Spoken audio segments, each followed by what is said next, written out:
Today we'll take a look at the top 15 best talismans in Shadow of the Erdtree. Quite a lot of them have some strong interactions with different builds that aren't always so obvious at a first glance.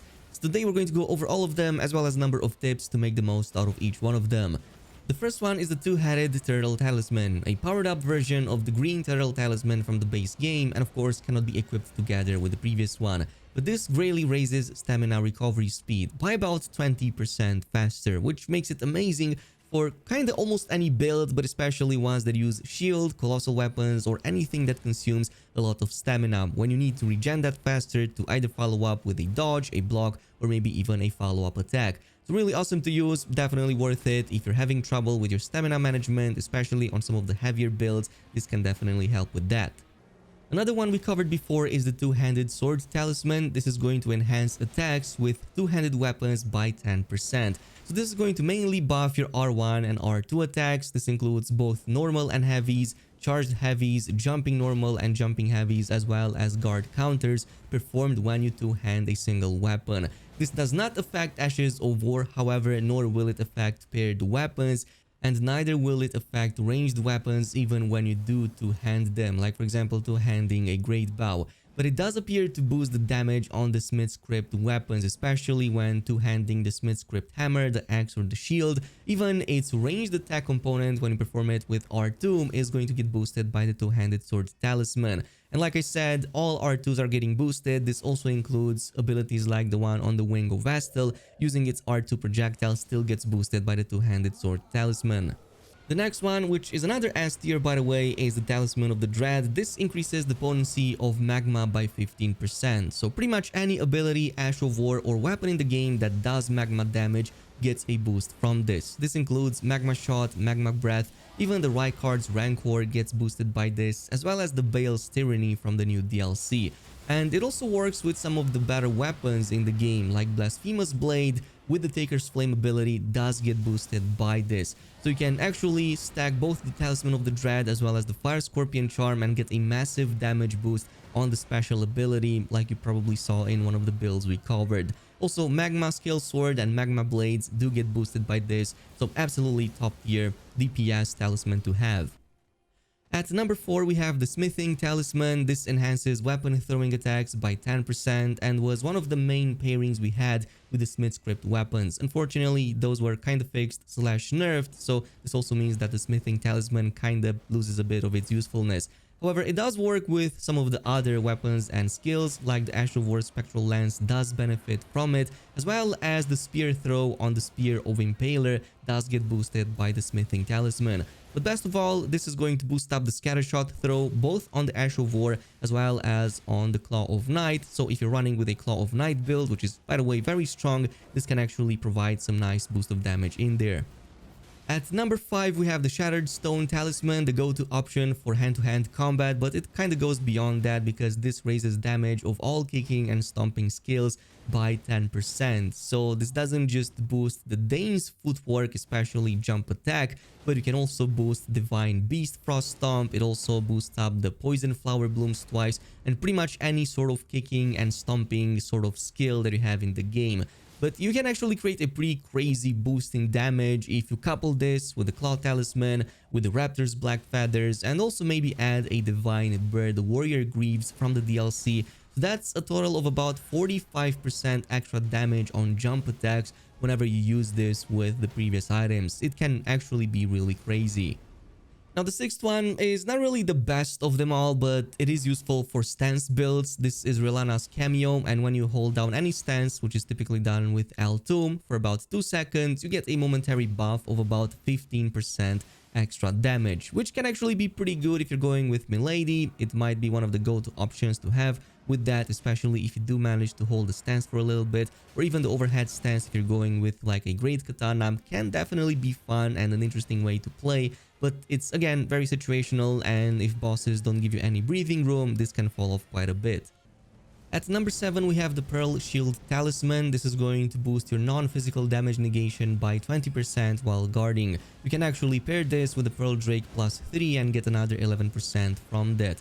But suffice to say that the new DLC made shield builds absolutely cracked. Not only did we have the Great Shield Talisman, now we have these, plus that, of course, deflecting hard tier, which is just going to make all the damage we get pretty much be zero. You can go in full on protection and absolutely destroy the entire DLC.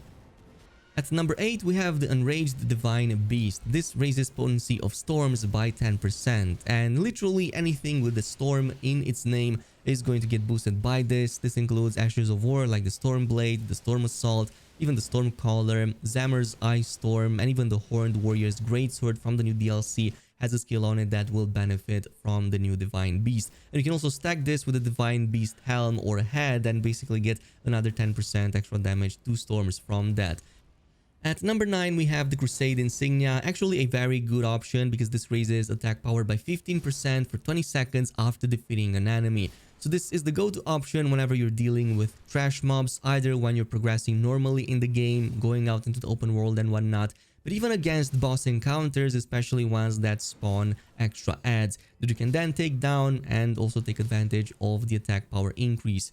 Another one that's very similar to it is the Blade of Mercy. However, this functions a bit different. So this is going to raise attack power by 20% for 20 seconds, but after you perform a critical hit. And the way this works is that especially on multi-hit critical hits, like for example with colossal weapons, that attack buff is applied by the first hit. So by the time you hit that enemy with the second riposte, your second hit actually already gets the benefit of the raise in attack power. So this is something that can especially carry you through boss fights, especially ones that you can parry, backstab, or even more so ones that you can actually stagger. You can follow up with this, gain that critical hit, and especially for colossal builds, you can benefit a ton from having that extra hit already provide a damage increase. Moving on to number 11, we have the Blessed Blue Dew Talisman. This is going to provide 0.5 FP per second, or basically 1 FP every 2 seconds. Now, this might sound underwhelming, but in reality, it's actually really good. Especially if you have any builds that spam a lot of Ash of War attacks. You can essentially almost have like infinite casts on this because you regen things so fast. It doesn't actually take too long until you can completely recuperate that FP and then spam it once again. At number 12, we have the beloved Stardust. This is going to increase your casting speed to the absolute maximum possible. So that's the equivalent of having 70 virtual dexterity, which is where the game pretty much hard caps on the casting speed. However, it also comes with a very nasty debuff as this increases damage taken by 30%. However, I noticed that that buff applies to its maximum only in the base version of the game. To give you a comparison, this is how much it can affect you in the base version of the game. However, in the DLC with 12 levels in scheduled tree upgrades, basically it's only like 12.5% damage debuff, which is actually much more manageable. So this is something that you would want to use if you don't have almost any points invested into dexterity. If you have at least 40 invested, obviously Radagon icon is going to be much better since it's going to help you reach the hard cap anyway. And if you have anything over 70 dexterity, then both of them are going to be absolutely useless for you. You don't get any other benefit on top. So you can totally make up for all of that or almost all of that with just an extra Dragon Crest Talisman. And if you also want to also use some of the Opaline cracked tier or anything of sorts to reduce the damage even more. That's basically the setup I ran with on my Impenetrable Thorns Bleed build and basically got like 98% damage at least for one of the hits and then like 70 plus for pretty much the entire duration of the fight. At number 13, we have the Aged One's Exultation. If you really enjoy screaming your lungs out before the enemy boss encounter, yeah, this is going to be the option for you. Madness in the vicinity increases attack power by 20% when you have this equipped. This further stacks with pretty much all the other Madness in the vicinity damage buffs. So this works with the Dumpling Head, which is going to be another 10% all damage. Howl of Shabriri, which is going to be another 25%, and also a 20% extra from the Aged One Exultation, and even a few more percentages from the Madding Hand that you get from the DLC. You can actually stack some insane damage. This also means that you can actually make a pretty viable Madness build even for PvE. It can still actually work despite being a little bit gimped because of the way, yeah, that Madness works or doesn't work actually against anything but player characters. However, I still think the damage can be really great, so it's totally worth it now, even more so than before. At number 14, we have the Arrow Soaring Sting Talisman. This increases effective range of bows and raises attack power of arrows and bolts by 8% and the range by 50%, which actually is really awesome. This stacks with the Arrow Sting Talisman from the base version of the game, so in total you can get an 18% arrow damage extra. Plus, of course, this works really great with Ansbach longbow that we got in the DLC. It's, I believe, one of the best bows in the game right now because of its really awesome ability, the fan shot. You can easily stack even like debuffs, status build up, damage. It's awesome, plus the range on it is going to be great. A quick bonus one is the retaliatory Crpssed Tree, which is going to enhance rolling and backstepping attacks by 17%, which is really good. But the big tip over here is that this also benefits the follow-up attack after you perform a quick step. Not sure exactly why that's the case, maybe because the animation that plays when you perform a forward quick step or a side or back quick step are also the rolling and the backstep animations, so maybe that is why. But this means it's really awesome both in PvP as well as PvE. Oh, and by the way, this also works with crouched attacks, so you can totally pull that off as a roll catcher, but it's also great in PvE, just unleashes the damage really fast. It's really awesome. Plus, with something like a great sword, or well, the colossal sword in this case, you can totally just stagger enemies very quickly with the chain of attacks.